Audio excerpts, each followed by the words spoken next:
नमस्कार, स्वागत है आपका अपने यूट्यूब चैनल डीडीवी आरजे पर। तो आज हम आपके लिए नेक्स्ट क्लास है वो लेके आए हैं, तो आप जल्दी से जुड़ जाएं और अपने मित्रों के साथ में, दोस्तों के साथ में इस क्लास को ज़्यादा से ज़्यादा शेयर करें।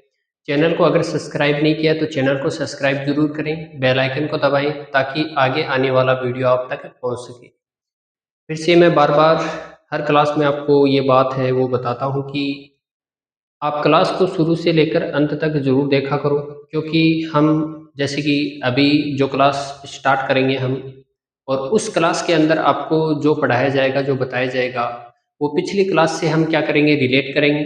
तो पिछली क्लास को देखना बहुत ही क्या है आपके लिए ज़रूरी है। तो बार बार मैं आपको यही बताता हूँ कि आप क्लास को शुरू से लेकर अंत तक ज़रूर देखा करो, ताकि आपका जो कॉन्सेप्ट है वो अच्छे से क्या है क्लियर हो सके।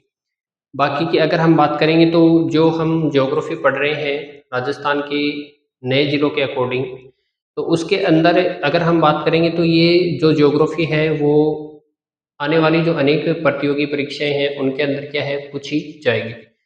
तो जैसे कि बात करेंगे पटवारी है, इसके बाद में ग्राम सेवक, राजस्थान पुलिस, एसआई, इसके बाद first grade, second grade, third grade, ये जो सारी भर्तियां हैं राजस्थान की, जो प्रतियोगी परीक्षाएं हैं, इन सारी भर्तियों के अंदर क्या है फोर्थ ग्रेड की भी अभी क्या है एग्ज़ाम आने वाली है, तो उसके अंदर भी क्या है जो ये ज्योग्राफी है वो पूछी जाएगी, बहुत ही महत्वपूर्ण है। तो आप क्लास को ज़रूर देखा करो और क्लास को ज़्यादा से ज़्यादा शेयर किया करो।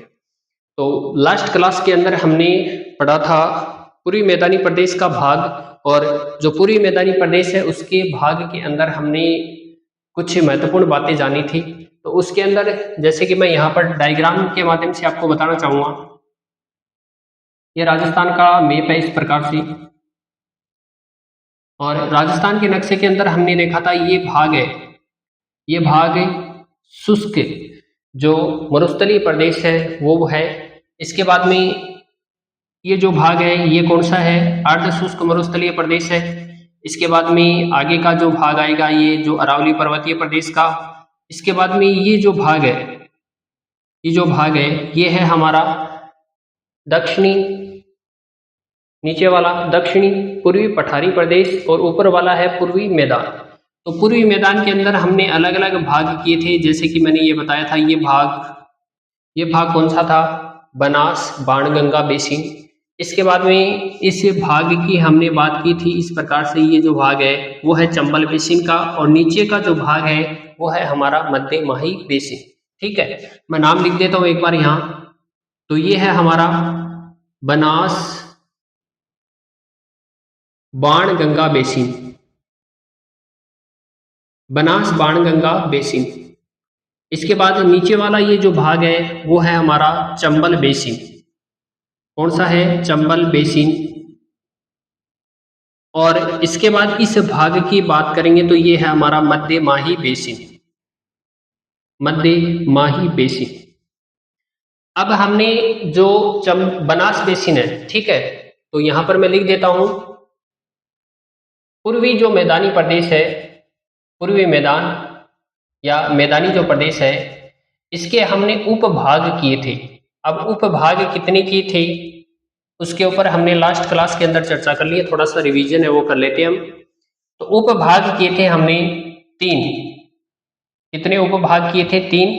पहला जो उपभाग था वो मैं बता चुका हूं नक्शे के अंदर आपको, जो नक्शा आपका मैप है उसके अंदर, बनास बाणगंगा बेसिन, बनास बाणगंगा बेसिन। इसके बाद में जो अगला भाग है वो है हमारा 2 नंबर पे आता है, वो है चंबल बेसिन। कौन सा है, चंबल बेसिन। 3 नंबर पर जो हमारा भाग आता है वो है हमारा मध्य माही बेसिन, मध्य माही बेसिन। लास्ट क्लास के अंदर मैंने आपको बताया था कि इसको मध्य माही बेसिन क्यों कहा जाता है। तो आप ज्यादा से ज्यादा कमेंट बॉक्स के अंदर बताएं कि इसको मध्य माही बेसिन क्यों कहा जाता है। ठीक है, ज्यादा से ज्यादा आपको कमेंट बॉक्स के अंदर इसका जवाब देना है। और एक बात मैं आपको और बताना चाहता हूं कि लगातार जो भी क्लासें आ रही हैं उनके अंदर 1 से लेकर 2 क्वेश्चन है वो आपको क्या है पूछे जा रहे हैं क्लास के अंदर। और कोई भी स्टूडेंट है वो उन क्वेश्चनों का जवाब है वो सही तरीके से क्या है कमेंट बॉक्स के अंदर नहीं दे रहा, तो उस जवाब से क्या है आपकी जो तैयारी है उसका क्या है आपको पता चलता है। तो आप क्या है ज़्यादा से ज़्यादा क्या करें, कमेंट बॉक्स में ज़्यादा से ज़्यादा क्या है जवाब देने का प्रयास करें, ताकि क्या है आपकी जो तैयारी है उसका क्या है आपको पता लग सके। ठीक है, क्योंकि जो बीच में आपको पढ़ाया जाता है, जो आपको बताया जाता है डिटेल से, उसी के बारे में क्या है क्वेश्चन बनाकर मैं आपसे पूछता हूं, तो उसके द्वारा आपकी जो तैयारी है उसका क्या है आपके कितना समझ में आया कितना समझ में नहीं आया वो सारी बातें हैं वो वहीं पे आपको पता चल जाती है। ठीक है, तो आप ज्यादा से ज्यादा क्या है उन क्वेश्चनों का जवाब है वो कमेंट बॉक्स में देने का प्रयास करें। तो ज्यादा से ज्यादा आपको जवाब देना है कि इसको मध्यमाही बेसिन क्यों कहा जाता है, जबकि मैंने लास्ट क्लास के अंदर इसके ऊपर हमने चर्चा कर ली थी कि इसको मध्यमाही बेसिन के नाम से क्यों जाना जाता है। इसके बाद देखो हमने बनास बाणगंगा बेसिन के बारे में हमने पढ़ लिया था कि बनास बाणगंगा बेसिन है वो इसकी जो विशेषताएं हैं महत्वपूर्ण विशेषताओं के बारे में हमने जान लिया था। इसके बाद हमने इसके उपभाग किए थे अलग अलग। पहला है मालपुरा करौली का मैदान, मालपुरा करौली का मैदान। इसके बाद में 2 नंबर भाग है वो हमने इसके उपभाग के अंदर देखा था, वो है मेवाड़ का मैदान, मेवाड़ का मैदान। तो हमने प्रमुख रूप से पूर्वी जो मैदानी प्रदेश है इस पूर्वी मैदानी प्रदेश के हमने 3 उपभाग की। ठीक है, उपभागों के अंदर हमने प्रमुख रूप से पहला है वो बनास बाणगंगा बेसिन, दूसरा जो भाग है वो है हमारा चंबल बेसिन, और तीसरा जो भाग है वो है हमारा मध्यमाही बेसिन। इसके बाद में हमने जो बाणगंगा बेसिन है, बनास बाणगंगा बेसिन है, उसके बारे में जो महत्वपूर्ण जो इसकी विशेषताएं थी उनके ऊपर चर्चा कर ली थी। और अब हम क्या है जो मालपुरा करौली का मैदान और जो मेवाड़ का जो मैदान है उसके ऊपर विस्तार पूर्वक चर्चा करेंगे, उनकी जो अलग अलग जो विशेषताएं हैं उनके बारे में जानेंगे। तो आप जल्दी से जुड़ जाएं, क्लास को क्या है शुरू से लेकर अंत तक जरूर देखना आपको। ठीक है, तो आज हम चर्चा करेंगे जो पहला है हमारा इसका लघु भाग है जो मालपुरा करौली का मैदान है, इसके ऊपर चर्चा करेंगे हम। इसके बाद में 2 नंबर के ऊपर आता है वो है हमारा मेवाड़ का मैदान, फिर 2 नंबर पे हम इसके ऊपर चर्चा करेंगे। तो एक बार आप इसका स्क्रीनशॉट ले लीजिए।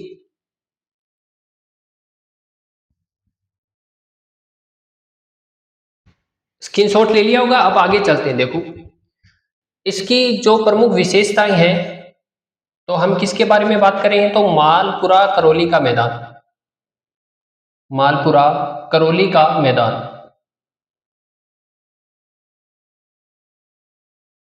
अब मेरा प्रश्न ये है आपसे, जैसे कि हमने अरावली पर्वत श्रृंखला के बारे में पढ़ा, जिसके अंदर हमने उत्तरी अरावली के बारे में भी जाना, मध्य अरावली है उसके बारे में भी जाना, और दक्षिणी अरावली है उसके बारे में भी हमने जाना। तो मैं ये प्रश्न आपसे पूछना चाह रहा हूं कि जो इन तीनों भागों के अंदर से जो भौतिक खंड है, इनमें से कौन सा ऐसा भौतिक खंड है जिसका फैलाव आपको करौली की उच्च भूमि है वहां तक मिलेगा। तो इसका जवाब है वो आपको ज्यादा से ज्यादा कमेंट बॉक्स के अंदर देना है। प्रश्न एक बार फिर से बोल रहा हूं मैं कि अरावली के हमने 3 भौतिक खंड किए, जिसके अंदर पहला है उत्तरी अरावली, दूसरा है मध्य अरावली, तीसरा है दक्षिणी अरावली। इन तीनों भौतिक खंडों में से ऐसा कौन सा भौतिक खंड है जिसका फैलाव है वो करौली की उच्च भूमि तक है, इसका जवाब आपको कमेंट बॉक्स में देना है। तो आज हम चर्चा कर रहे हैं बनास बाणगंगा बेसिन का जो पहला भाग है उसके ऊपर चर्चा करेंगे, मालपुरा करौली का मैदान। ठीक है, अब मालपुरा करौली के मैदान की अगर हम विशेषताओं के बारे में जानेंगे तो ये पूर्वी मैदानी प्रदेश है, उसका क्या है उत्तरी हिस्सा है। तो आपको इसका ध्यान रखना है, पूर्वी मैदानी प्रदेश का, पूर्वी मैदानी प्रदेश का उत्तरी हिस्सा। अब देखो मैप के अंदर देखेंगे हम, जो पूर्वी मैदानी प्रदेश है ये सारा का सारा क्या है पूर्वी मैदानी प्रदेश है। तो इसके अंदर हमने देखा था, हमने 2 भाग किए थे कल, 1 नंबर भाग और 2 नंबर भाग मैंने आपको बताया था। तो पहला ये जो भाग है वो क्या है मालपुरा करौली का मैदान, मालपुरा करौली का मैदान। इसके बाद ये जो 2 नंबर भाग था ये है मेवाड़ का मैदान, मेवाड़ का मैदान। दूसरा भाग ये है और पहला भाग क्या है, ये है। तो ये संपूर्ण जो पूर्वी मैदान है इसका क्या है, उत्तरी भाग। उत्तरी भाग के अंदर है ना, यहाँ पर देखो मैप के अंदर देखें हम 1 नंबर जो मैंने संख्या लगाई है वो कहाँ पर है मैप के अंदर, तो उत्तरी भाग के अंदर है। तो पूर्वी जो मैदानी प्रदेश है उसका क्या है, उत्तरी हिस्सा है। पूर्वी जो मैदानी प्रदेश है उसका क्या है, उत्तरी हिस्सा है। इस भाग की अगर हम बात करेंगे, मालपुरा जो करौली का मैदान है वो आपको कटा फटा नजर आएगा। कटे फटे के साथ में बीहड़ युक्त क्षेत्र है, ये क्या है, बीहड़ युक्त क्षेत्र है, बीहड़ युक्त क्षेत्र है, ठीक है। यानी इस भाग के अंदर आपको क्या है, बीहड़ है वो सर्वाधिक देखने को मिलेंगे, यानी बीहड़ युक्त क्या है, क्षेत्र है, ठीक है। कटाफटा क्या है, कटाफटा ज्यादा है, ठीक है। ढाल की अगर हम बात कर लेते हैं, ढाल की, इसका ढाल किस ओर है, यानी जो मालपुरा करौली का जो मैदान है उसके अगर ढाल की बात करेंगे तो उसके ढाल की अगर हम बात करते हैं तो ढाल किस ओर है, तो प्रमुख रूप से अगर ढाल देखेंगे तो वो पूर्व की ओर है, पूर्व की ओर है, ठीक है। इसके बाद में इसका ढाल है वो दक्षिण पूर्व की ओर भी आपको क्या है, दिखाई देगा, दक्षिण पूर्व। तो ढाल की अगर हम बात कर रहे हैं तो पूर्व की ओर है, वह दक्षिण पूर्व की ओर इसका ढाल है वो आपको दिखाई देगा। इसके बाद अगली जो विशेषता है उसके बारे में बात करेंगे तो यहाँ पर निस्व शिष्ट चट्टाने, यहाँ पर निस्व शिष्ट चट्टाने हैं वो इस क्षेत्र के अंदर पाई जाती है, ठीक है। निस्व शिष्ट चट्टाने हैं वो क्या है, इन चट्टानों से युक्त क्या है, आपको ये प्रदेश है वो दिखाई देगा, युक्त प्रदेश। यानी यहाँ पर निस्व शिष्ट प्रकार की जो चट्टानें हैं वो आपको क्या है, दिखाई देगी। 50 सेंटीमीटर जो समवर्षा रेखा है, 50 सेंटीमीटर जो समवर्षा रेखा है वो क्या है, इसकी पश्चिमी सीमा है, ठीक है। यानी 50 सेंटीमीटर समवर्षा रेखा की बात करेंगे हम, 50 सेंटीमीटर समवर्षा रेखा इसकी पश्चिमी सीमा है, इसकी पश्चिमी सीमा है, किसकी है, तो मालपुरा करौली के मैदान की पश्चिमी सीमा कौन सी है, आपको पूछ लिया जाए प्रश्न, आपको प्रश्न ये पूछ लिया जाए कि 50 सेंटीमीटर समवर्षा रेखा है वो किसकी पश्चिमी सीमा है, ठीक है। तो किसकी पश्चिमी सीमा है, मालपुरा करौली के मैदान की पश्चिमी सीमा है कौन सी, 50 सेंटीमीटर समवर्षा रेखा, ठीक है। यहां पर अगर हम बात करेंगे तो बलुआ पत्थर है, बलुआ पत्थर की बहुतायतता, बलुआ पत्थर की बहुतायतता आपको यहाँ पर क्या है, देखने को मिलेगी। यानी बलुआ पत्थर की जो बहुलता वाला क्षेत्र है वो आपको यहाँ पर क्या है, नजर आएगा। बलुआ पत्थर आपको यहाँ पर सबसे ज्यादा है वो देखने को मिलेंगे, ठीक है। तो क्या देखा आपने, करौली जो मालपुरा करौली का मैदान है उसके बारे में कि ये पूर्वी मैदानी प्रदेश का उत्तरी हिस्सा है। तो उत्तरी हिस्सा हमने यहाँ पर देखा 1 नंबर भाग, देखो यहाँ पर। इसके बाद ये भाग है ये सर्वाधिक कटाफटा है वो आपको नजर आएगा। बेहद युक्त क्षेत्र है वो यहाँ पर आपको देखने को मिलेगा। ढाल की अगर हम बात करते हैं तो पूर्व की ओर प्रमुख रूप से इसका ढाल है वो, क्योंकि अगर हम बात करेंगे तो यहाँ पर जो बाणगंगा नदी है वो इस प्रकार से बहकर क्या है, पूर्व की ओर जाती है। इसके बाद बनास की बात करेंगे तो वो भी क्या है, पूर्व की ओर, ठीक है। चंबल नदी है वो भी क्या है, दक्षिण से दक्षिण पूर्व की ओर क्या है, उसका ढाल है। प्रमुख रूप से हमने इस संपूर्ण जो पूर्वी जो मैदानी प्रदेश है इसके ढाल की बात की, तो इसके ढाल के ऊपर हमने चर्चा की। तो इसके ढाल हमने किस ओर देखा, तो पूर्व की ओर इसका क्या है, ढाल है, ठीक है। तो ढाल की हमने बात की तो पूर्व की ओर व दक्षिण पूर्व की ओर क्या है, इसका ढाल है। इसके बाद यहाँ पर चट्टानों की अगर हम बात करेंगे तो निस्वशिष्ट प्रकार की चट्टानों से ये युक्त क्या है, प्रदेश है वो नजर आएगा आपको, ठीक है। 50 सेंटीमीटर समवर्षा रेखा है वो इसकी पश्चिमी सीमा, किसकी पश्चिमी सीमा, तो मालपुरा करौली मैदान की पश्चिमी सीमा की अगर बात करेंगे तो वो कौन सी है, 50 सेंटीमीटर समवर्षा रेखा है। बलुआ पत्थर की बहुतायतता यहाँ पर क्या है, या बहुलता है वो आपको यहाँ पर देखने को मिलेगी। तो एक बार स्क्रीनशॉट ले लें आप।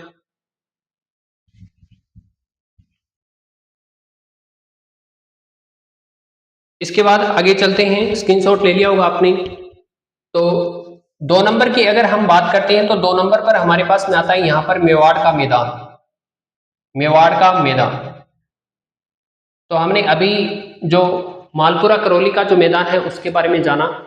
तो मेरा प्रश्न आपसे ये है कि निःश्वसिष्ठ प्रकार की जो चट्टानें हैं वो कहाँ पर पाई जाती हैं, ठीक है।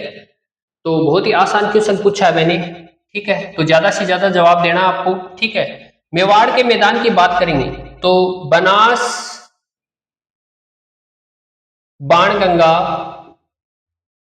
बनास बाणगंगा का जो मैदान है, प्रमुख रूप से बनास बाणगंगा का जो मैदान है, बेसिन है, बनास बाणगंगा बेसिन है, बनास बाणगंगा का जो बेसिन है, इसके आपको किस दिशा की ओर ये नजर आने वाला है। तो बनास बाणगंगा बेसिन का आपको क्या है, ये दक्षिणी भाग, बेसिन का दक्षिणी भाग है। कौन सा भाग है, तो दक्षिणी भाग है। अब दक्षिणी भाग कौन सा है, तो ये जो मेवाड़ का मैदान है ये किसका दक्षिणी भाग है, तो बनास बाणगंगा बेसिन का क्या है, दक्षिणी भाग है। इसके बाद संपूर्ण जो पूर्वी मैदान की अगर हम बात करेंगे, संपूर्ण पूर्वी मैदान, संपूर्ण पूर्वी मैदान, पूर्वी मैदान की ऊंचाई, ऊंचाई वाला क्षेत्र है वो आपको यही नजर आएगा। संपूर्ण पूर्वी मैदान की ऊंचाई वाला क्षेत्र है वो आपको यही नजर आएगा। कौन सा, तो ये मेवाड़ का मैदान। मेवाड़ के मैदान के अंदर ही क्या है, पूरे पूर्वी मैदान की ऊंचाई अगर देखी जाएगी तो वो कहां पर मिलेगी आपको, जो मेवाड़ का मैदान है यहीं पर आपको क्या है, जो संपूर्ण ऊंचाई है वो क्या है, देखने को मिलेगी। इसके बाद ये जो भाग है वो अरावली का अपर्दित या अनावर्त भाग है। अरावली का अपर्दित व अरावली का अपर्दित या अनावर्त भाग है वो नजर आएगा, ठीक है। तो अरावली का अपर्दित व अनावर्त भाग है वो कौन सा, तो मेवाड़ का जो मैदान है वो आपको नजर आएगा। देवगढ़ के निकट अब आगे बात कर लेते हैं। देवगढ़ नामक यहाँ पर भाग है, स्थान है। देवगढ़ के निकट ऊंचे ऊंचे, देवगढ़ क्या है, यहाँ का एक प्रमुख रूप से देखा जाए तो स्थान है, स्थान का नाम देवगढ़। तो ऊंचे टीलेनुमा भूभाग है, यहाँ पर ऊंचे क्या है, टीलेनुमा भूभाग है, टीलेनुमा भूभाग, जिन्हें पिडमांट के नाम से जाना जाता है, जिन्हें पिडमांट के नाम से जाना जाता है, पिडमांट के नाम से जाना जाता है, पिडमांट के नाम से जाना जाता है। तो हम बात करेंगे मेवाड़ के मैदान की, हम चर्चा करें तो मेवाड़ का मैदान क्या है, बनास बाणगंगा बेसिन का क्षेत्र है। और इस क्षेत्र की अगर हम बात करेंगे तो इसका दक्षिणी भाग है वो क्या है, मेवाड़ का मैदान है, 2 नंबर जो भाग है, ठीक है।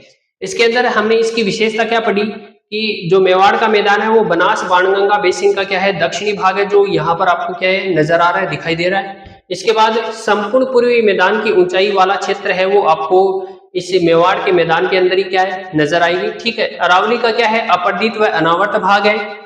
देवगढ़ के निकट ऊंचे जो टीलेनुमा भूभाग है वो आपको दिखाई देंगे, नजर आएंगे, उसको क्या है, पिडमांट के नाम से जाना जाता है। तो एक बार स्क्रीनशॉट ले लीजिए आप जल्दी से फटाफट।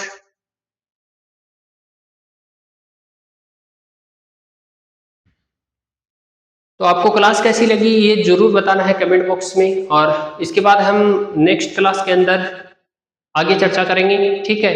तो अगर चैनल को सब्सक्राइब नहीं किया तो चैनल को सब्सक्राइब करें, बेल आइकन को दबाएं ताकि आगे आने वाला वीडियो आप तक पहुंच सके। और इस वीडियो को ज़्यादा से ज़्यादा, इस क्लास को ज़्यादा से ज़्यादा आगे क्या है, अपने दोस्तों के साथ में, मित्रों के साथ में आप शेयर करें।